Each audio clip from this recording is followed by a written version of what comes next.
Hello friends, animal అనే cinema వచ్చిన కొత్తలో కొంతమంది స్నేహితులు దీని మీద ఒక వీడియో చేయొచ్చు కదా అని అడిగారు.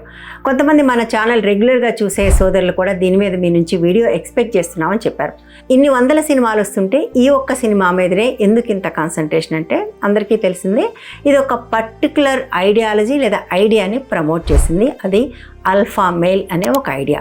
కానీ ఈ సినిమా థియేటర్లో రిలీజ్ అయినప్పుడు నాకు చూసే ధైర్యం లేకపోయింది. దానికి రెండు కారణాలు. ఒకటి, అది 3.5 గంటల పెద్ద సినిమా కావటం. రెండోది, అప్పటికే అతను తీసిన మొదటి సినిమా అర్జున్ రెడ్డి చూసి ఉండటం వల్ల, అతని ఇంటర్వ్యూలు చూస్తూ ఉండటం వల్ల అతని ఐడియా ఏంటో ఎంతో కొంత చూచాయగా తెలియటము, కొన్ని స్నీక్ పిక్స్, కొన్ని ట్రైలర్స్ చూశాక ఈ సినిమా ఎట్లా ఉంటుంది అనే ఒక అంచనా కూడా రావడంతో ఆ సినిమా చూస్తే ధైర్యం చేయలేదు. ఓటీటీలో వచ్చినప్పుడు చూసుకుందామని అనుకున్నాను. కానీ చాలామంది చెప్పింది ఏంటంటే ఇది థియేటర్లోనే చూడాల్సిన సినిమా అని, థియేటర్లో చూస్తే తప్ప ఆ సినిమాని మీరు ఎక్స్పీరియన్స్ చేయలేరు అని. కానీ నేను అభిప్రాయంతో ఏకీభవించట్లేదు. చాలా మంచి సినిమాలు, చాలా గొప్ప సినిమాలు, 50 ఏళ్ల కింద 100 ఏళ్ల కింద తీసిన సినిమాలు కూడా బయట చూసినప్పుడు అవి మంచి సినిమాలు అయినప్పుడు అదే రకమైన ఇంప్రెషన్ కలుగజేస్తాయి. థియేటర్లో చూసామా, ఇంట్లో చూసామా, ఫోన్లో చూసామా, దాంతో సంబంధం లేకుండా అదే ఇంప్రెషన్ కలుగజేస్తాయి. ఈ సినిమా ఓటీటీలో రిలీజ్ అవడానికి 2 రోజుల ముందు షిండ్లర్స్ లిస్ట్ అని ఒక సినిమా చూశాను నేను. 93లో వచ్చింది. ఒక 60 ఆస్కార్లు వచ్చాయి ఆ సినిమాకి. అది యూదుల మీద జరిగిన హాలోకాస్ట్కి సంబంధించిన సినిమా. అది ఎప్పుడో చాలా ఏళ్ల కింద 90స్లో చూశాను. మళ్ళీ నాకు మొన్న చూడాలనిపించి ఓటీటీలో చూశాను. 3.5 గంటల సినిమా కదలకుండా చూశాను.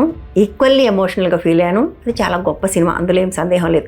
అక్కడ దాకా ఎందుకు, తెలుగు సినిమా మాయాబజార్ కూడా నేను అట్లాగే చూస్తాను. కొన్ని సినిమాలు అవి గొప్ప సినిమాలు, ఎక్కడ చూసినా గొప్పగానే ఉంటాయి. కాబట్టి నేను ఆ థియరీతో ఏకీభవించట్లేదు. నీకు ఒక చిన్న స్క్రీన్ మీదనో ఇంకా ఇంట్లోనో చూసినప్పుడు కూడా నీకు సేమ్ ఇంప్రెషన్ కలిగించట్లేదంటే సినిమాలో ఏదో సమస్య ఉందని. సో ఇతరుల అభిప్రాయాన్ని పక్కన పెడితే నేను ఆ సినిమా ఓటీటీలో చూడటం మొదలుపెట్టినప్పుడు నిజంగా నేను ఆ సినిమా చూడలేకపోయాను. దాన్ని బ్రేక్ చేసి వదిలేసి మళ్ళీ చూడాలనే పట్టుదలతో మళ్ళీ వచ్చి కూర్చొని 3.5 గంటల సినిమా 4 రోజులు పట్టింది నాకు ఫినిష్ చేయడానికి. చేసిన తర్వాత దీని గురించి తప్పకుండా మాట్లాడాలి అని అనిపించింది. అందుకోసమే నేను ఈ వీడియో చేస్తున్నాను. సో ముందే చెప్పాను కదా, ఈ సినిమా ఒక పర్టికులర్ ఐడియాలజీని ప్రమోట్ చేసింది. ఐడియాలజీ అంటే రైట్ టు లెఫ్ట్ కాదు, it's a different ideology of course. Cinema అంతా కూడా ఒక వ్యక్తి చుట్టూ తిరుగుతుంది. ఈ వ్యక్తి యానిమల్ లాంటి వాడు, జంతువు అని డైరెక్టర్ చెప్పాడు. ఎలాంటి జంతువు? Alpha male animal. సినిమాలో ఆల్ఫా మేల్ యానిమల్ అనే ఒక క్యారెక్టర్ని క్రియేట్ చేసి కథ అంతా ఈ క్యారెక్టర్ చుట్టూ నడుపుతారు. ఈ క్యారెక్టరే ఈ సినిమాకి ప్రొటాగనిస్ట్ లేదా హీరో. సో ఈ ప్రధాన పాత్ర ఏం చేస్తుందో దాని పట్ల మనలో సహానుభూతి కలిగించడమే సినిమా ఉద్దేశం ఉంటుంది. అంటే ఆ ప్రొటాగనిస్ట్ ఏమేం చేస్తున్నాడో అవన్నీ మనం యాక్సెప్ట్ చేయటము, వాటన్నిటికీ జస్టిఫికేషన్ వెతకడం అనేది ఆడియన్స్ చేస్తారు. చేసినప్పుడే సినిమా సక్సెస్ అవుతుంది. అది ఎలాంటి క్యారెక్టర్ అయినా, చెడ్డవాడైనా మంచివాడైనా. మన హీరో దొంగ వేషం వేస్తే మనం దొంగ వైపు ఉంటాం, మన హీరో పోలీస్ వేషం వేస్తే పోలీస్ వైపు ఉంటాం. అదే పని విలన్ చేస్తే మనకు తప్పుగా కనపడుతుంది, హీరో చేస్తే కరెక్ట్గా కనపడుతుంది. అంటే ఏంటి? ఎవరైతే ప్రొటాగనిస్ట్ ఉంటారో వాళ్ళే మన హీరో. సో ఈ హీరో ఒక ఆల్ఫా మేల్ యానిమల్ అనేది ఎస్టాబ్లిష్ అవుతుంది. సినిమా మొట్టమొదటి సీన్లోనే ఈ ఎస్టాబ్లిష్మెంట్ జరుగుతుంది. అందులో ఈ హీరో పాత్రధారి తన స్నేహితుడి చెల్లెల ఎంగేజ్మెంట్కి వెళ్తాడు. వెళ్ళిన తర్వాత సడన్గా ఆమెను చూడగానే ఆమె పట్ల ఇతనికి ఒక కోరిక ఎంతో కాలంగా ఉంది అని అతనికి అర్థమవుతుంది.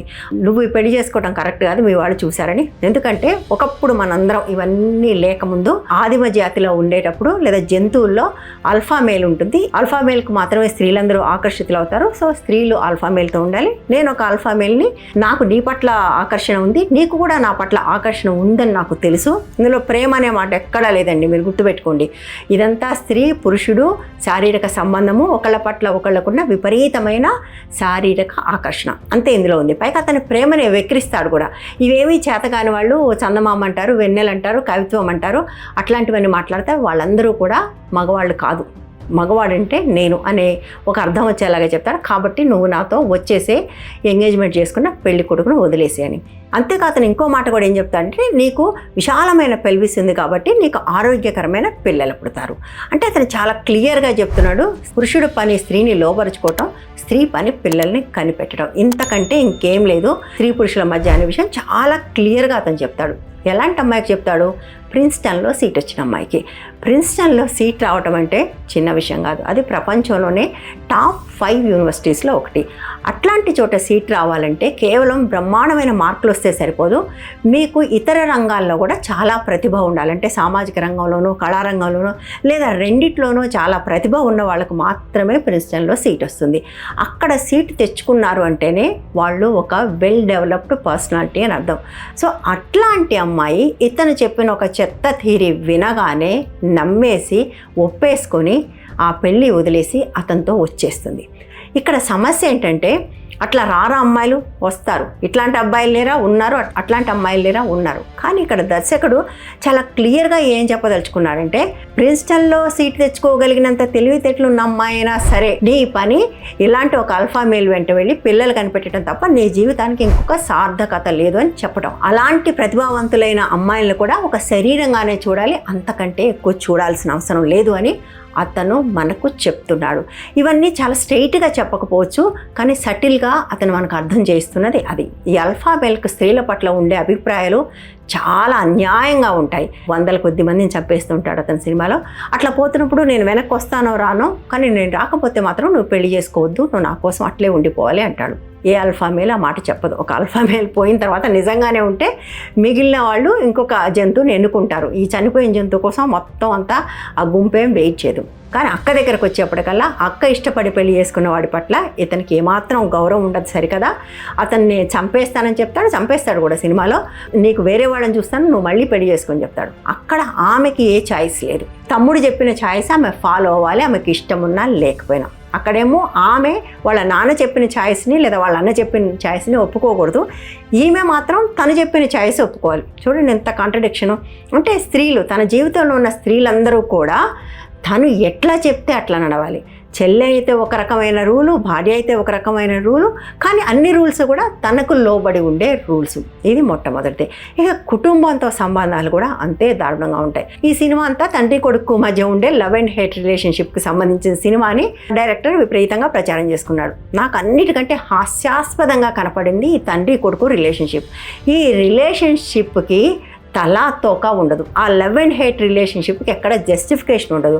ఎందుకంటే ఆ రిలేషన్షిప్ని ఎస్టాబ్లిష్ చేయడమే చాలా గందరగోళంగా ఉంటుంది. ఇప్పుడు తనని పట్టించుకొని తండ్రిని ఎవరైనా ఒక మాట అంటే, చివరికి భార్య అంటే కూడా ఆమెకి కూడా గన్ను ఎక్కుపెట్టే ఒక పరిస్థితి ఉంటే మా నాన్న అంటుంటాడు. ఎందుకంటాడో తెలీదు. మరి ఆల్ఫా మేల్కి ఇలాంటి ఒక నాన్న సెంటిమెంట్ ఉంటుందా? మనం ఆల్ఫా మేల్ గురించి కదా మాట్లాడుకుంటున్నాం, మరి నాన్న సెంటిమెంట్ ఉంటుందా అనేది మనకు అర్థం కాదు. కుటుంబ విషయానికి వచ్చినప్పుడు కుటుంబం అనేది ఒక సోషల్ యూనిట్. ఒక యూనిట్ ఒక యాక్సెప్టెడ్ బిహేవియర్ లేదా కొన్ని రూల్స్ ఉంటాయి. అందులో కూడా ఎక్కడ ఇతను ఏమాడాడు. అతను తండ్రి ముందు, భార్య ముందు, తల్లి ముందు, ఇంకా మిగిలిన వాళ్ళందరి ముందు ఎంత అసభ్యకరంగా ప్రవర్తిస్తాడంటే ఈ అసభ్యతను చూసి ఎవ్వరూ ఏమి మాట్లాడరు. థియేటర్లో ఉన్న వాళ్ళు ఈలలు కూడా వేశారని నేను విన్నాను. అతను అంత అసభ్యంగా మాట్లాడినప్పుడు అతనికి ఏదో దెబ్బలు తగిలి యూరిన్ పైప్ పెడితే అక్కడ షేవింగ్ చేశారా లేదా అన్న విషయం గురించి అతను చర్చిస్తాడు. అంత జుగుప్సాకరమైన సంభాషణలు చాలా క్యాజువల్గా ఉంటాయి. ఎవరు వాటిని చూసి ఏమీ అనుకోరు. ఇక రెండో విషయం వైలెన్స్. ఈ సినిమాలో ఎంత వైలెన్స్ ఉంటుందో చెప్పలేం. ఇవాళ రేపు ఏ సినిమాలో వైలెన్స్ లేదు. దీని తర్వాత రిలీజ్ అయిన సలార్లో లేదా, దీనికంటే ముందు రిలీజ్ అయిన కేజీఎఫ్లో లేదా అని ఎవరన్నా అనొచ్చు. డెఫినెట్గా వాటన్నిటిలోనూ ఉంది. నేను అందులో కూడా ఏమీ ఆ వైలెన్స్ని ఎంజాయ్ చేయలేదు. సినిమా తర్వాత సినిమా విపరీతమైన వైలెన్స్తో రావటం అనేది చాలా చాలా సమస్యాత్మకం. ఆల్రెడీ సమాజంలో చాలా హింస ఉంది. ఈ సినిమాలో మరింత హింసను ప్రోత్సహిస్తున్నాయి. కానీ ఇక్కడ ఒక సమస్య ఏంటంటే రాతియుగం నాటి ఆల్ఫా మేల్ అని ఇతను చెప్పినా కూడా ఈ సినిమా తీస్తున్నది 2023లో. ఇతనేమి రాతి బండ తీసుకొని జనాల మీదకి వెళ్ళలేదు. సోఫిస్టికేటెడ్ గన్స్ తీసుకొని వెళ్తూ ఉంటాడు. కేవలం యువకుడుగా ఉన్నప్పుడు, టీనేజర్గా ఉన్నప్పుడు కూడా ఒక గన్ తీసుకొని కాలేజీలోకి వెళ్ళి పటపటపటా కాల్ చేస్తాడు. దానికి ఏమీ కాన్సిక్వెన్సెస్ ఉండవు, ఎక్సెప్ట్ తండ్రి ఒక చెప్పదెబ్బ కొట్టడం తప్ప, నువ్వు క్రిమినల్వి అని. కానీ ఆ తర్వాత తండ్రి మీద ఏదో అటాక్ జరిగిందని ప్రతీకారం తీర్చుకోవటంలో భాగంగా అతను అనేక ఊచకోతలకు పాల్పడతాడు. ఒకటి కాదు, రెండు కాదు, వందల మందిని చంపేస్తాడు. ఇంటికి వస్తాడు, అంతా నార్మల్గా ఉంటుంది, ఏ కాన్సిక్వెన్స్ ఉండదు. ఎంత డబ్బులుండి మాఫీ చేయించుకున్నా 1-2 అయితే అనుకుంటాం. ఒక హోటల్లో మొత్తం హోటల్ అంతా ధ్వంసం చేసి 100 కొద్ది మనుషుల్ని చంపేస్తే అది అసలు ఇష్యూ కాదు కదా, న్యూస్ కూడా కాకుండా పోతుంది. అన్నట్లు మర్చిపోయాను స్త్రీలకు సంబంధించి. ఇతను ఏ స్త్రీతో అయినా వెళ్ళొచ్చు, ఎందుకంటే ఇతను ఆల్ఫా మేల్ కదా, ఇతనికి ఏ అడ్డు అదుపు ఉండదు, ఇతనికి ఏ రూల్స్ వర్తించవు. బట్ అదే స్త్రీ అడుగుతుంది, నువ్వు ఇట్లా చేస్తున్నావు కదా, నేను కూడా అట్లా చేస్తే నువ్వు ఒప్పుకుంటావు అంటే, ఒప్పుకోను, నేను చంపేస్తాను అని చెప్తాడు. సో అల్ఫా మేల్ ఇట్లా ఉంటాడు అనుకొని కొంచెం ముందుకు పోదాం. ఇక ఈ సినిమాలో మరొక విషయం ఇస్లామోఫోబియా. ఇది ఎంతమంది గమనించారో నాకు తెలియదు, కానీ ఇతనికి కొంతమంది శత్రువులు ఉంటారు. ఎవరా శత్రువులు? వాళ్ళ సొంత కజిన్సే. ఈ కజిన్స్ వాళ్ళ నాన్నల మధ్యలో ఏదో గొడవ వచ్చినప్పుడు ఇక్కడ నుంచి వెళ్ళిపోతారు. వెళ్ళిపోయిన తర్వాత వాళ్ళు ఇస్లాం పుచ్చుకుంటారు. ఆ తర్వాత ఇతని మీద పగ సాధించడానికి ప్రయత్నం చేస్తుంటారు. సో ఇతను గన్ తీసుకొని విపరీతమైన వైలెన్స్ క్రియేట్ చేస్తుంటాడు. మరి వీళ్ళను మంచివాడిగా ఉంటే కుదరదు కదా, వాళ్ళు కూడా అంతే క్రూరంగా ఉండాలి. ఇతను క్రూరంగా ఉంటే వాళ్ళు అతి క్రూరంగా ఉండాలి. సో అతి క్రూరంగా ఉండాలి అంటే ఏం చేయాలి? వాళ్ళు ముస్లిం అయి ఉండాలి. చూడండి ఎటువంటి ఆలోచనలు ఈ సినిమాల్లో వాళ్ళు ప్రవేశపెట్టారు. సో వాళ్ళు జుగుప్సాకరమైన హింసకు పాల్పడుతుంటారు. అసలు వాళ్ళు ముస్లిమ్స్ అవ్వాల్సిన అవసరం ఏంటి అంటే, ప్రిన్స్టన్లో సీట్ వచ్చిన అమ్మాయి అయినా సరే నువ్వు ఉత్త శరీరమే అని చెప్పడమైనా, హింస చేసేవాళ్ళు ఫలానా మతం వాళ్ళైతే భయంకరమైన హింస చేస్తారని చెప్పడమైనా ఎంత అన్యాయం చూడండి. అంటే ఎటువంటి సందేశాలు ఈ సినిమా నుంచి ఇచ్చారనేది ఇవన్నీ చూస్తే అర్థమవుతుంది. అయితే కొంతమంది అంటారు, మీరు సినిమాని సినిమాగా చూడండి అంటారు. కానీ నిజంగా నాకు ఈ సినిమాని సినిమాగా చూడటం అనే కాన్సెప్ట్ ఎప్పటికీ అర్థం కాదు. నేను సినిమా ప్రాపర్గా చదువుకున్నాను, ఫిలిం స్కూల్లో చదువుకున్నాను, పూణేకి వెళ్ళాను, అమెరికాలో బర్క్లీలో కూడా చదువుకున్నాను. నాకు చదువు చెప్పిన టీచర్లకు ఆస్కాల దగ్గర నుంచి సన్ డాన్స్ దాకా వాళ్ళకి రాని అవార్డులు లేవు. అలాంటి ప్రతిష్టాత్మకమైన స్కూల్లో నేను ఫిలిం చదువుకున్నాను, నేను ఫిలిం టీచ్ కూడా చేశాను. కానీ నాకు ఎక్కడ ఈ సినిమాని సినిమాగా చూడటం అనే కాన్సెప్ట్ ఎప్పుడూ అర్థం కాలేదు. ఇది కంప్లీట్ నాన్సెన్స్. సినిమాని సినిమాగా చూడకపోతే ఇంకెట్లా చూస్తాం? సినిమాకు మాత్రమే కాదు, ఏ కళారూపానికైనా ఒక ప్రయోజనం ఉంటుంది. అది మనుషుల్ని ఇన్స్టిగేట్ చేస్తుంది, నీ ఎమోషన్స్ని తట్టి లేపుతుంది, నిన్ను ఇన్ఫ్లుయెన్స్ చేస్తుంది. ఈ ఇన్ఫ్లుయెన్స్ వల్ల నువ్వు వెంటనే ఒక పని చేయకపోవచ్చు, కానీ నీ మొత్తం పర్సనాలిటీ మీద అదొక ముద్ర వేస్తుంది, నువ్వు చేసే పనుల్లో అది ప్రతిఫలిస్తుంది. అందుకోసమే కదా సినిమాల్లో విపరీతంగా వెంటబడటాన్ని, అది యాక్చువల్గా లీగల్ పరిభాషలో చెప్పాలంటే స్టాకింగ్ అంటారు. విపరీతంగా వెంటబడి వేధించి అవతల వాళ్ళని ప్రేమించేలాగా చేసుకోవటం అనే కాన్సెప్ట్ని ప్రమోట్ చేయటం వల్ల ఎంతమంది టీనేజ్ పిల్లలు, జులాయిలు అదే ప్రేమించే పద్ధతి అనుకుని ఆడపిల్లల వెంట పడి వాళ్ళు ఒప్పుకోకపోతే వాళ్ళు చచ్చిపోయి, లేకపోతే అవతల వాళ్ళని చంపేసి ఎంత బీభత్సం సృష్టించారు. నాకు నిజంగా అది జరిగిన ప్రతిసారి ఇట్లా సినిమాల్లో వెంటబడి వేధించిన ప్రతి హీరోని బోన్లో నిలబెట్టి ప్రాసిక్యూట్ చేయాలనిపిస్తుంది. అది నిజం. ఆ పిల్లలందరూ కూడా దాని నుంచి ఇన్ఫ్లుయెన్స్ అయ్యారు. ముఖ్యంగా మన సొసైటీస్లో సినిమా ఇన్ఫ్లుయెన్స్ చాలా ఎక్కువ కాకపోతే ఫ్యాన్స్ ఎందుకు అంత విపరీతమైన వెర్రి అభిమానంతో ప్రవర్తిస్తారు? అభిమానం ఎక్కడి నుంచి వస్తుంది? బికాస్ వాళ్ళు దే ఫాలో దే హీరో. ఈ సినిమా వల్ల కలిగే ఇన్ఫ్లుయెన్స్ ఎట్లా ఉంటుంది అనేది మనం అర్థం చేసుకోవచ్చు. నిజానికి ఇందులో ఉన్న హీరో లాంటి క్యారెక్టర్స్ మన చుట్టూ ఉంటారు, అందులో ఏం సందేహం లేదు. వాళ్ళు ఎట్లా ఉంటారంటే, ఆడవాళ్ళ మీద గౌరవం ఉండదు, అమ్మ మీద ప్రేమ ఉండదు, తాగుతుంటారు, జులాయిగా తిరుగుతుంటారు, వాళ్ళతో వీళ్ళతో కొట్లాటలు తెచ్చుకొని విపరీతంగా దెబ్బలు తింటుంటారు లేదా దెబ్బలు కొడుతూ ఉంటారు. ఇలాంటి మనుషులు మన చుట్టూ కూడా ఉంటారు. బట్ వాళ్ళని ఎవ్వరు గౌరవించరు, వాళ్ళని ఎవరు కూడా అల్ఫా మేర్ అని వాళ్ళు ఎవరిని నెత్తికెక్కించుకోరు. వాళ్ళని ఏమంటారంటే వీడు ఒక ఉల్ఫా గాడు అంటారు. అట్లాగే వాళ్ళందరూ చీదరించుకుంటారు.